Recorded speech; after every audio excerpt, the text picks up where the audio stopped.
Il ne faut pas penser que nos enfants, vu qu'ils sont autistes, ils vont être en marge de la société. Ils vont faire partie de la société, puis même ils vont devenir peut-être une partie importante de notre société. On va apprendre d'eux autres parce que eux, là, ils voient le monde différemment que nous, fait qu'ils vont nous montrer à voir le monde différemment.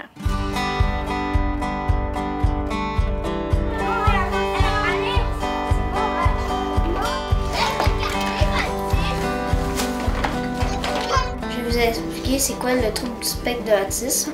En fait, c'est un problème qui se développe lorsqu'on est beaucoup plus jeune, de l'âge d'1-2 ans, pour le tri des informations dans le cerveau. Chez les autismes et les Asperger, c'est que ça prend plus de temps de faire le tri parce qu'il ne se fait pas sur l'instant même qui serait censé se faire. On a souvent pensé que les élèves autistes n'étaient pas aptes à développer des relations avec les autres. On a été capable de démontrer le contraire. L'équipe qui travaille auprès de ces élèves-là se montre patiente. Ce sont des gens qui sont sensibles, qui sont dévoués, qui sont professionnels, puis qui établissent un sentiment de confiance où les élèves sont capables de se développer grâce à leur implication quotidienne. En d'autres termes, on a des problèmes sociaux plus que des problèmes à l'école.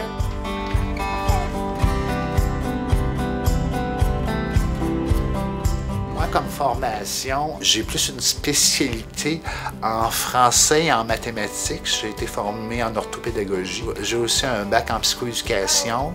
Je me suis perfectionné depuis les années. J'ai suivi la formation TEACH qui était donnée par l'Université des Carolines du Nord. J'ai maintenant, je crois, 8 formations qui ont été faites avec Brigitte Arissi.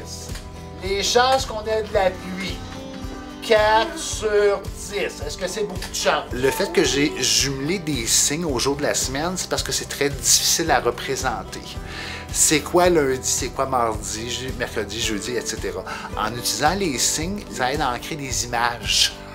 Parce qu'ils pensent en images. Hier, oui, je l'ai fait à l'envers, mais c'est comme ça. Tu te calmes, ça va. Bravo, Angelica. Enceinte de mon deuxième garçon, quand j'ai eu le diagnostic d'Emmanuel puis qu'il était en maternelle. Je pleurais toutes les larmes de mon cœur. Mon fils qui était parfait, on venait de me dire qu'il était imparfait. Puis je comprenais pas comment est-ce qu'il était imparfait. C'est quand même un deuil. C'est quand même d'accepter aussi la médication. C'est inquiétant, c'est déstabilisant, c'est pas rassurant. Et oui, j'étais enceinte d'un autre enfant et là, je me disais, OK, est-ce que je viens de faire, entre guillemets, subir ça à un autre enfant? Est-ce qu'un autre enfant va avoir le même diagnostic? Puis c'est pas une situation qu'on choisit, c'est une situation qu'on a et on peut très bien vivre avec, mais on se cachera pas qu'il y a quand même des obstacles. Ça prend du travail, il faut travailler fort. Ben, ça marche même pas. C'est la limite. Alors regarde, c'est lui notre champion, Ludovic, de la cafétéria. Regarde tout ce qu'il va manger.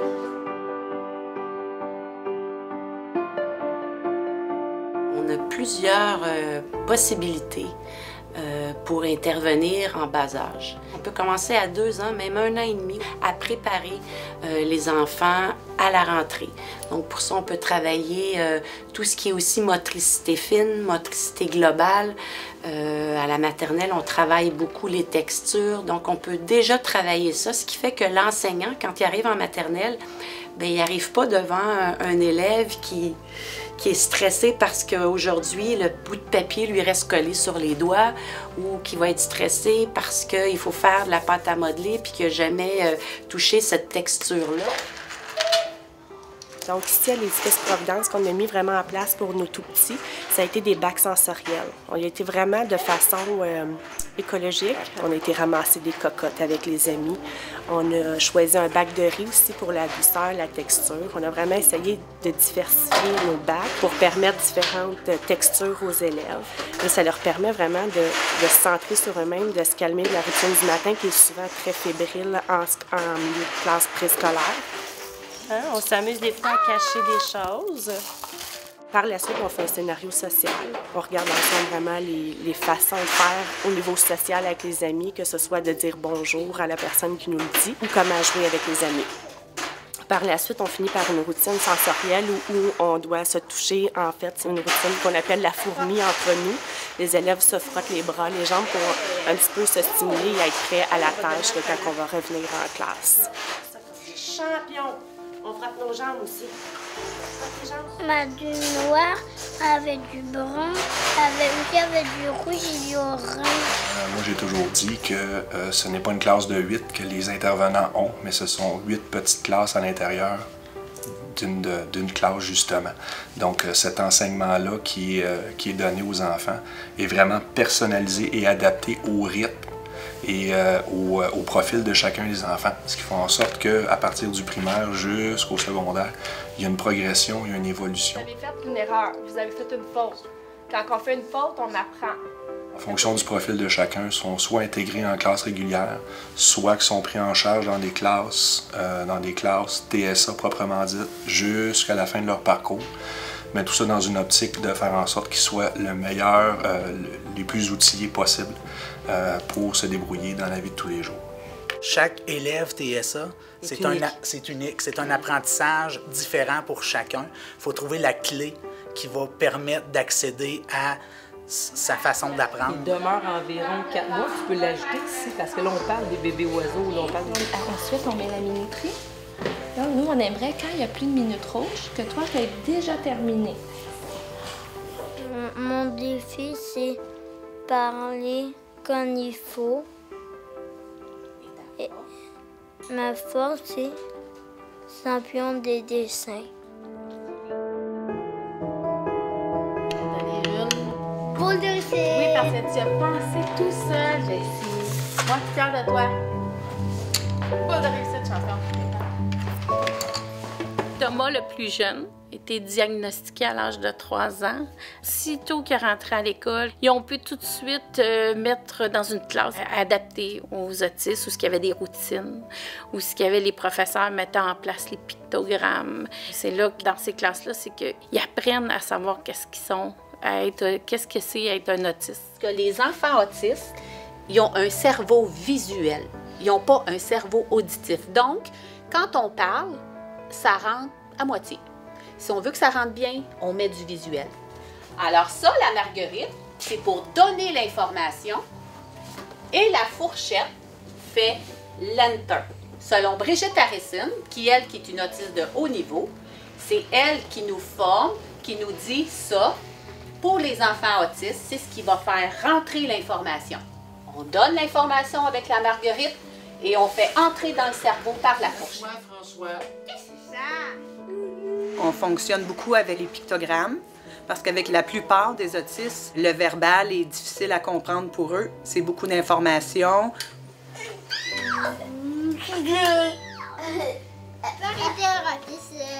C'est multiniveau, avec multiclientèle aussi, c'est comme très varié. Il y en a qui sont dans des apprentissages plus de préscolaire, il y en a qui sont un petit peu plus loin, mais au niveau mathématique, logique, français, ben là, sont, on pourrait dire, plus de base. Là. Il y en a qui ont un petit peu plus de potentiel que d'autres, il y en a pour qui c'est plus difficile, c'est pour ça qu'il y a plusieurs niveaux dans la même classe. William!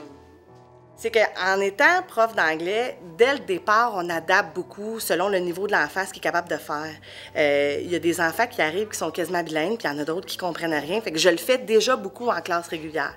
Je fais le même matériel avec les classes TSA que je fais avec les classes régulières. Des fois, c'est un rythme différent. Des fois, c'est présenté différemment selon ce que je sais que ça va être plus difficile pour eux. J'ai besoin d'apporter beaucoup de gestes, beaucoup de compensation linguistique, mais grosso modo, j'essaie de suivre le même rythme que mes groupes réguliers. Ton nombre de départ, tu l'as... Nous, on est un groupe qui fait la 2e, 3e, 4e année.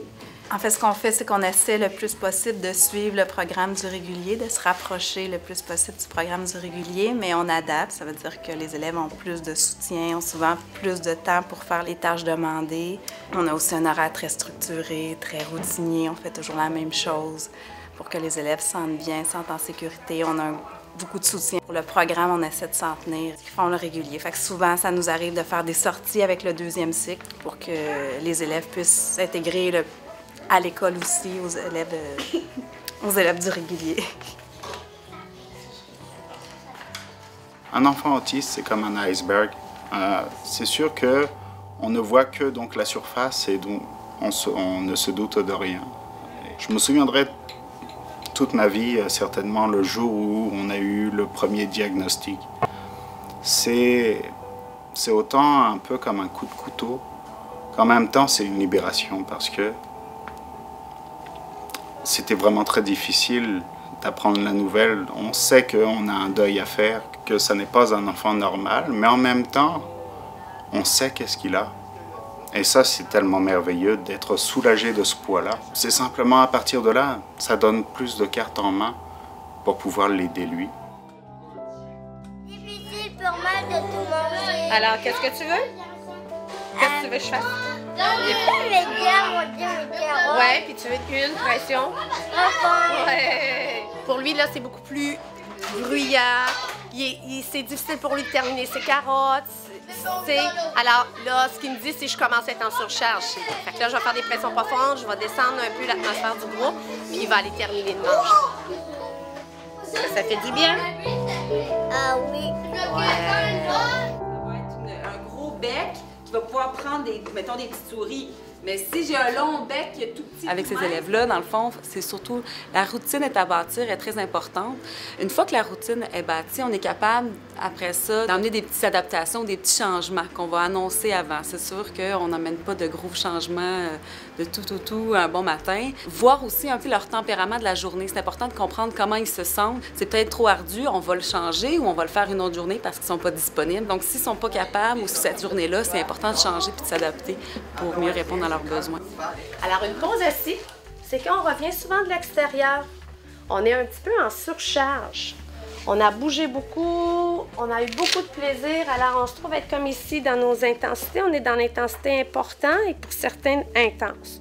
Alors là, ce qu'on fait, c'est qu'on a un 5 minutes top chrono.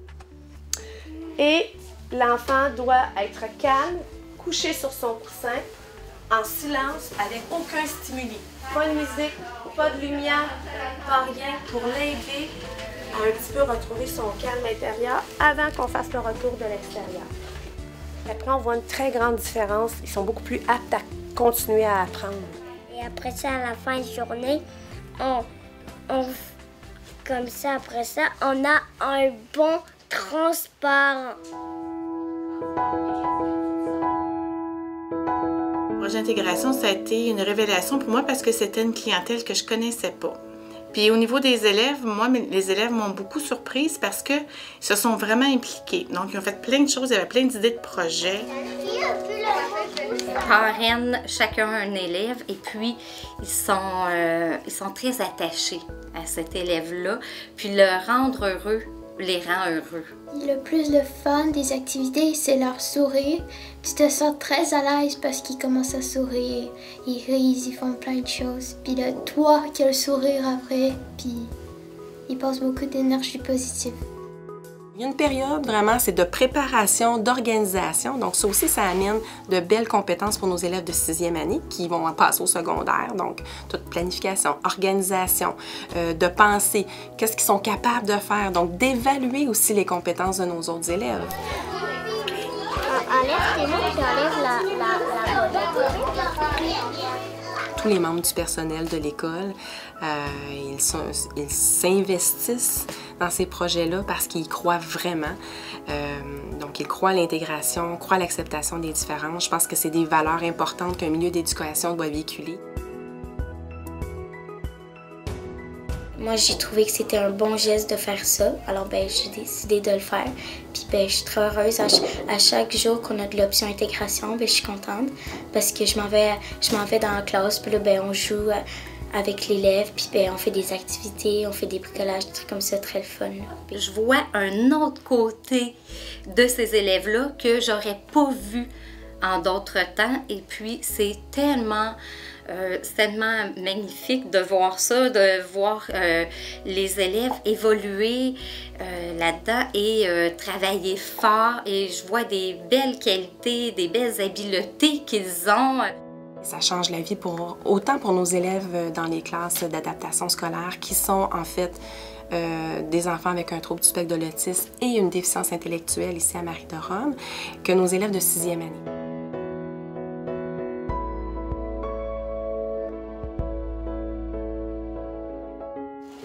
Les élèves ont souvent des horaires individualisés un peu comme ça.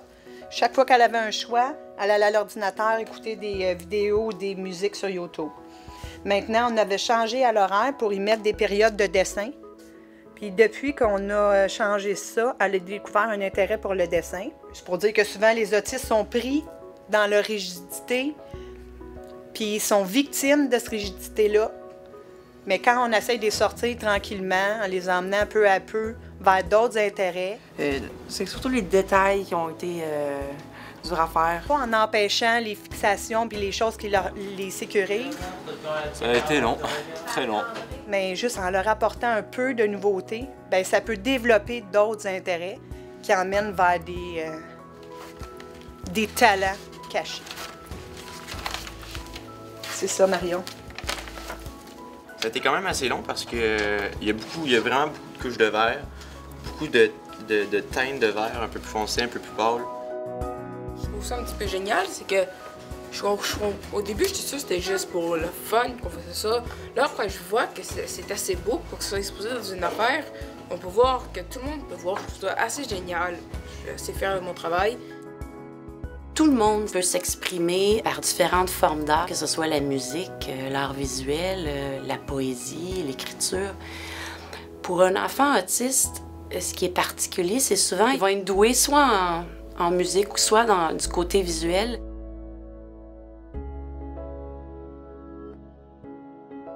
Aujourd'hui, je suis venue pour voir l'œuvre de mon fils Samuel. Puis pour moi, c'est une grande fierté parce que Samuel a fait beaucoup de progrès.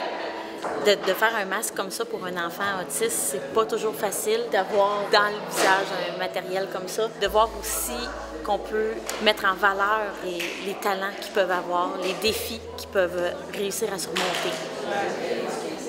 Pour ça, je suis vraiment impressionnée. Sa femme et lui habitaient au pôle nord de cette tempête était commune. Puisque c'est comme ça, j'ai une idée horrible. C'est une bonne idée, maître. C'est du gâteau. Suivez-moi. Il y a souvent des enfants qui vont avoir un don puis qui vont entendre différemment de nous parce que leur perception est vraiment différente de nous. Et si on peut aller vers ça pour le développement de l'enfant, premièrement, ça va leur donner une grande confiance. Deuxièmement, ça va aussi nous, en tant que neurotypiques, comprendre comment ils peuvent voir puis comment ils peuvent ressentir notre monde à nous. Chers élèves et enseignants, alors nous sommes heureux de vous recevoir chez nous pour un moment de poésie.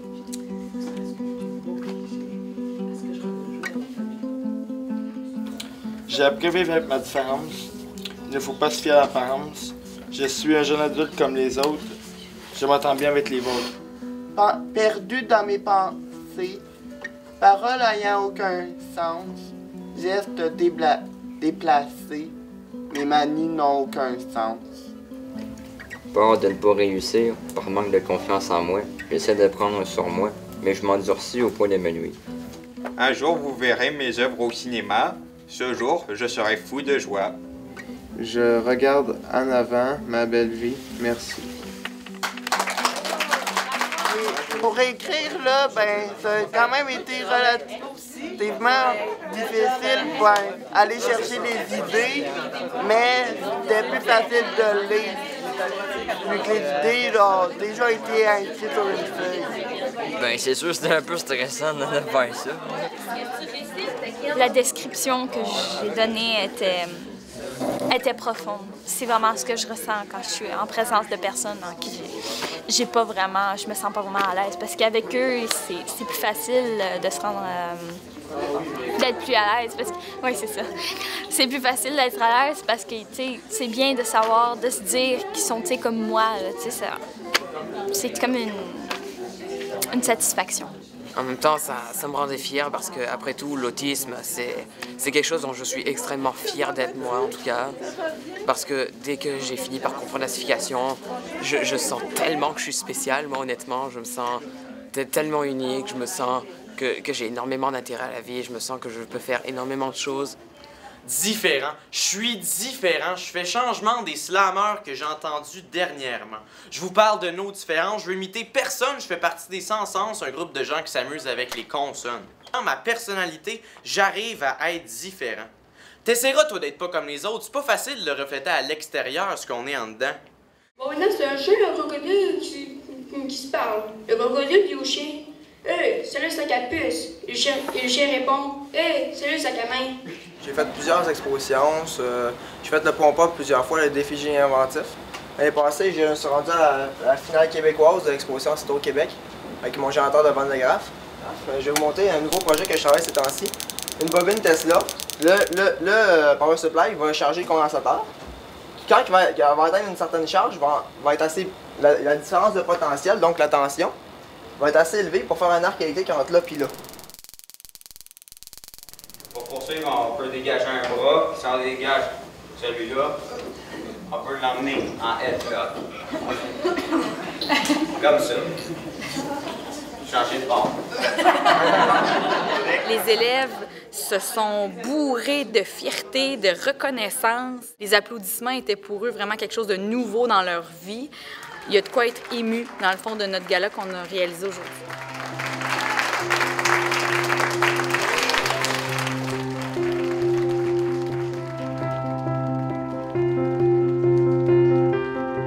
Ce qui est merveilleux, c'est justement de voir cette force et cette capacité à s'adapter parce que ils essayent de communiquer. Et donc, il a tellement travaillé sur lui en quelques années. Je l'ai vu progresser. Quand il a commencé en classe, il n'était pas capable de lever la main. Il ne parlait pas à voix haute. Il chuchotait à son prof. Donc, faire un oral était totalement impossible. Et il a essayé, il voulait vraiment très fort. Et il s'est tellement battu qu'aujourd'hui, en fait, il fait des oraux en anglais. Il est en 6e année.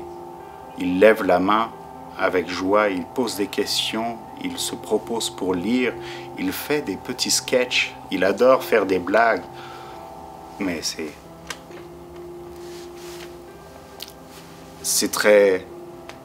incroyable. C'est une star pour moi. C'est mon héros.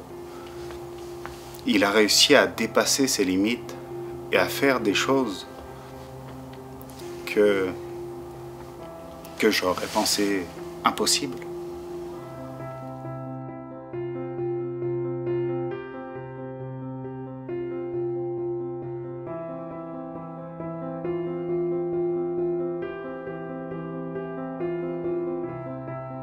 Ce qui me passionne vraiment avec mes élèves autistes, c'est la relation que je réussis à établir avec chacun d'entre eux, qui est comme avoir un langage entre moi et eux. Ça vient un mode de vie, travailler avec les autistes. Moi, ça me pousse à toujours aller plus loin parce que j'essaie de comprendre leur langage, puis j'essaie qu'ils comprennent le mien. Moi, je trouve ça normal, de vivre avec ça. Chacun a son diagnostic, comme lui, il a le TDAH. Moi aussi. Puis, tu sais, des fois, Charles, il y a des moments difficiles, puis ben moi, je suis comme le coach. Faut que je le pousse pour qu'il atteigne ses limites, ses performances. Fait que moi, j'étais un gars qui aide Charles. Moi aussi. Moi aussi, pour lui, ouais, c'est ça. On s'entraide les deux. On joue en équipe.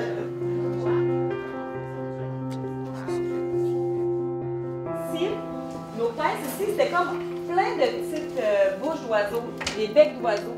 On veut savoir, c'est quoi, si vous pensez, ça va être la meilleure pince? Donc, je vais beaucoup utiliser les projets pour justement que ça change du quotidien, de faire du cahier ou faire juste du magistral. Donc, on va faire des gros labs en sciences, on s'occupe du compost. C'est le secteur professionnel qui nous donne les aliments. À la fin de la journée, on ramasse le compost, les aliments, les légumes, puis après ça, on s'en occupe toutes les fins de journée.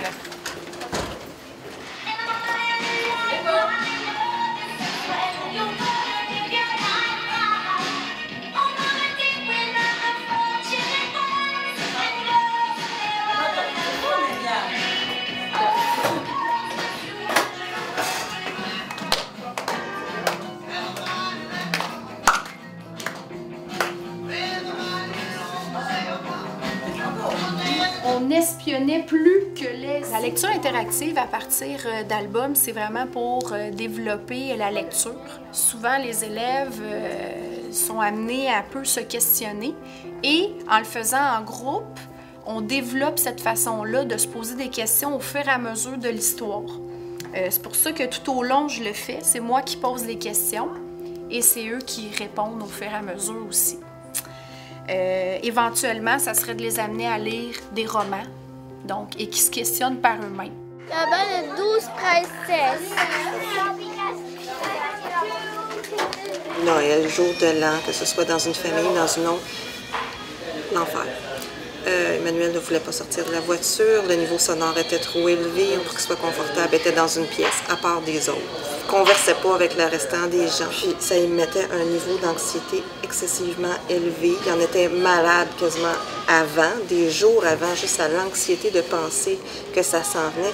Et des jours après, ça y en prenait pour s'en remettre parce qu'il était épuisé, ça l'avait vanné. Avec l'avènement de Mitaine, ça a été une des premières choses qu'on a remarqué. On va à un party de Noël, il est rentré avec son chien.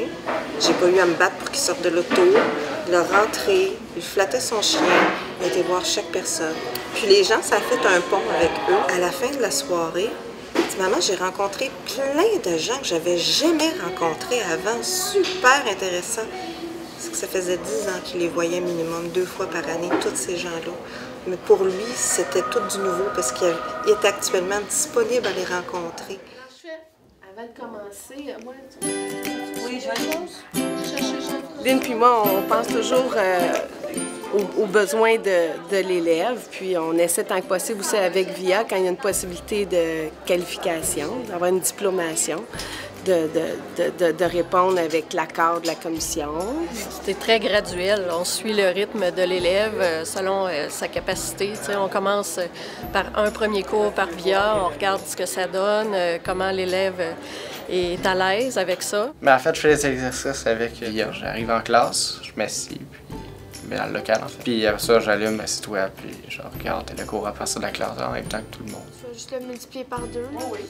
T'es pas obligé. Au niveau de mon enseignement, ça change rien. Penser, des fois, quand j'explique, comme je gesticule beaucoup puis que je montre des choses, donc de penser de me déplacer en avant de la caméra. Pour le restant, l'écran est partagé, fait que mon élève voit exactement ce que moi j'écris, entend les questions des autres. Si lui a la même question, il peut avoir sa réponse aussi, là, parce que quand je réponds aux autres. Ça fait que c'est très rare que Raphaël a besoin de venir en récupération pour poser ses questions. C'est un élève brillant qui est capable, qui est quand même assez autodidacte, donc qui est capable de se débrouiller tout seul. Là. Mais en classe, quand il y a trop de monde, ben c'est sûr que à un moment donné, il devient anxieux. Si j'avais pas ce système-là, Raphaël ne pourrait pas continuer, ne pourrait pas finir son année. Présentement, ce que ça donne, c'est un beau pont vers l'intégration au régulier. Nos élèves, 100% de nos élèves qui l'ont fait, qui sont au 2e cycle, sont maintenant assis au moins partiellement au régulier. Certains de nos élèves qui vont faire des matières dans les classes régulières, souvent ça va être du français, des mathématiques. On en a aussi qui font de l'anglais à l'extérieur. Vu que cette année ça va vraiment bien, puis que j'ai pas beaucoup de problèmes, mais l'année prochaine je vais être reculé au complet en secondaire 3. L'année prochaine, je vais être intégré pas mal au secondaire 3. Là. Ben, cet été, je vais peut-être aller faire des cours d'été pour l'anglais secondaire 2 pour que je sois tout au secondaire 3. Et il y a également une possibilité d'être en stage. Sur 5 placements à peu près, j'en ai eu 4 qui ont été engagés par les employeurs.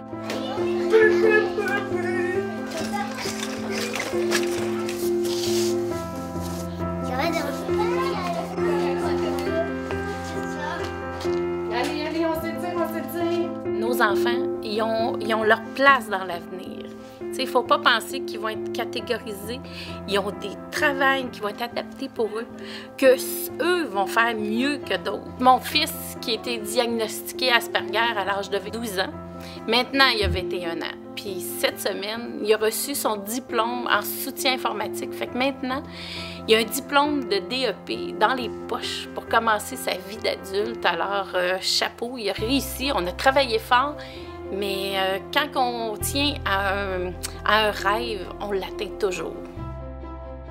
J'ai un fils de 17 ans qui termine son secondaire cette année en classe régulière. Il a été accepté au cégep. Son rêve, c'est de devenir physicien. Oui, c'est certains défis de vivre avec des enfants comme ça, mais c'est tellement pour moi un privilège, parce que c'est des enfants qui nous apportent plus que ça peut nous demander. Leur fond d'autisme, il ne change pas, il est toujours là. Ils vont toujours avoir leurs petits besoins là, par rapport à certains types de structures, à leurs habitudes, tout ça. Puis ça fait partie d'eux autres, puis on ne peut pas le modifier. Ils peuvent, avec le temps, différer des comportements, mais il y a des choses qui demeurent toujours. Fait qu'il faut les accepter comme ils sont, puis prendre en considération tout ce qu'ils peuvent faire, parce qu'il y en a qui ont beaucoup de potentiel. En fait, un enfant autiste, c'est un enfant avant tout. Il n'y a pas réellement de différence, c'est juste que le cerveau fonctionne différemment. Et il faut arrêter de vouloir mettre dans des cases. On entend tellement encore des erreurs avec des personnes qui disent « Ah, c'est une maladie, c'est pas une maladie, ça se guérit pas ». Mais on peut par contre aider ces enfants à vivre dans le monde actuel. Et peut-être justement, c'est certainement même grâce à eux que notre monde deviendra meilleur. Je vis comme je suis, ça ne me dérange pas d'être aspi.